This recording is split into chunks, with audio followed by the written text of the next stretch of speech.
was a kid, my grandpa had one of those bulky computers, the ones that took up the entire desk and were too slow to even function.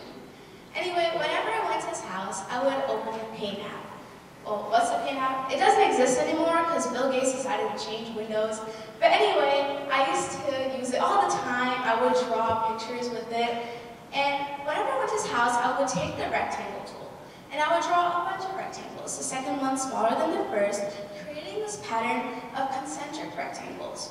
And this pattern kept going on and on and on, creating the illusion of an endless abyss. The funny thing is, for someone so adapted to the same thing happening over and over again, so adapted to routine, the amount of change that I've gone through in my life is shocking to me. Change is inevitable. We all know that. No matter how much we may want our life to be stable, it can never be 100% stable. Change keeps it that way. For example, if everything in the world was a single color, like black or blue or gray, our world wouldn't be as beautiful as it is today. Change keeps it that way. Change is what keeps our world interesting and beautiful. Nature is composed of different colors, different patterns, different shapes and sizes that make our world as beautiful and aesthetic as it is today. That's why I've come up with a concept that I like to call the force of change. When I was 6 years old, I came back home after a wonderful day at kindergarten, playing with Legos and fake kitchens all day. And as I walked through the door, I was informed that I was going to move to a new country. And now, I don't remember my reaction exactly, but I can tell you that I didn't know then, and I didn't know till much later, that this was not the only major change in my life. The first time I moved, we went to Singapore. Everything about this place was so different from what I knew.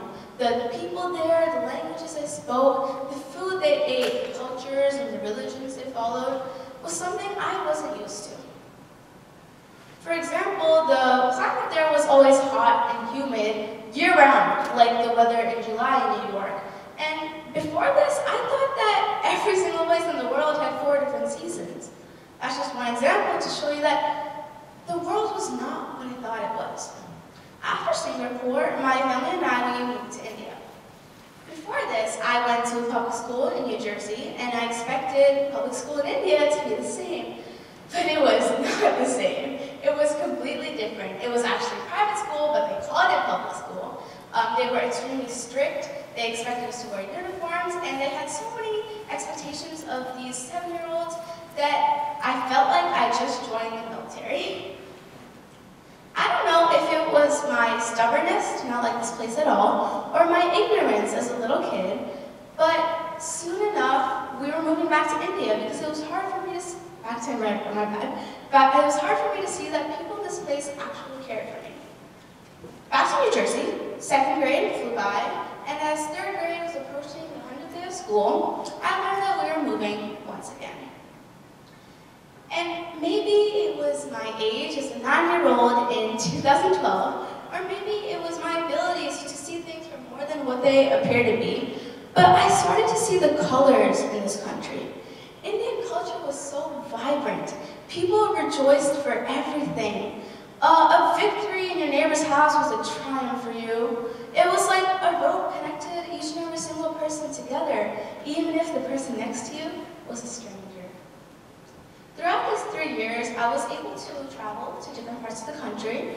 I learned about religions, I spoke languages, I learned about cultures, I celebrated festivals, I attended ceremonies like weddings, and I had so much good food.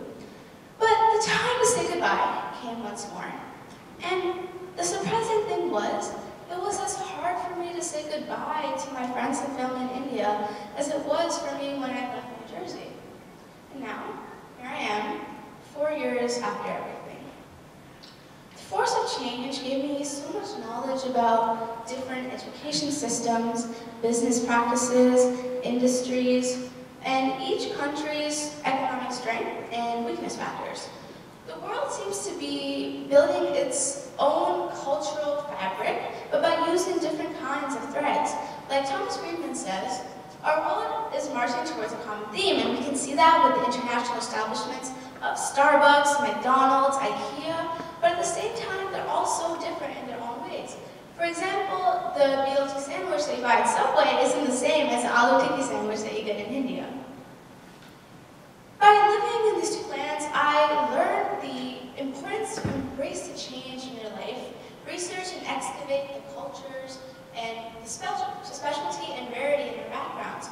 I was so surprised with the amount of wealth lying in those spaces. Now, India and America weren't the only places that I went to. I've traveled all over the world. I've gone to places in Asia like Tokyo and Hong Kong, and I've gone to states in America like California and Florida. And all these different locations had one common thing. We were all people, right? We were all just human beings who felt the same things and who had the same goals in life. Now, people say that I made the right decision coming back. You know, education is more important than anything else.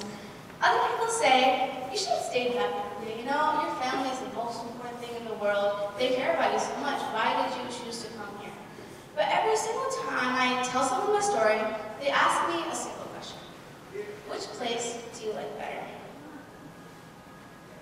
Change. What is it? It's the choices we make down the road. It's our mistakes and our achievements. It's what makes up a person, and it's who we are. Change isn't always bad. I personally learned about two beautiful countries with lived change. They both mean so much to me in my heart, no matter how different they are. Living in these two countries, I was able to discover myself. I mean, people say it takes a whole lifetime to learn who you are. But this change allowed me to find out who I am. America is a land of immigrants, right? So each and every single one of you here have roots. I want you to dig deep within those roots. Visit the place you come from, and it doesn't have to be with your eyes. Learn about what you are, what you're made of, so that eventually you can figure out who you are. I hope you find it as fulfilling as I did. Now, let's go back to the conception of practicing things, right? What do they mean? I learned that as a kid, I was someone so rigid. I was closed-minded. I was so stubborn for things to go 1, 2, 3, 4. 1, 2, 3, 4. But because of all the different changes that happened in my life, changing location, changing personality, I became someone more open-minded, someone more adaptable. And now, don't get me wrong, I'm a pretty stubborn person. But I would have been much worse if I didn't experience a change in my life. And that's why I'm able to have such a great family today, so many good friends, and change made my life special like that. I want to conclude by saying I paid a price for where I am today. I gave up on my family back in India, and I gave up on my friends here a couple of times too. But I built from that. I grew and I grew and I grew. And only time gets to decide whether the price I paid was a fair bargain. But I get to decide whether I want to keep it myself or let it go. And so, the story continues. Thank you.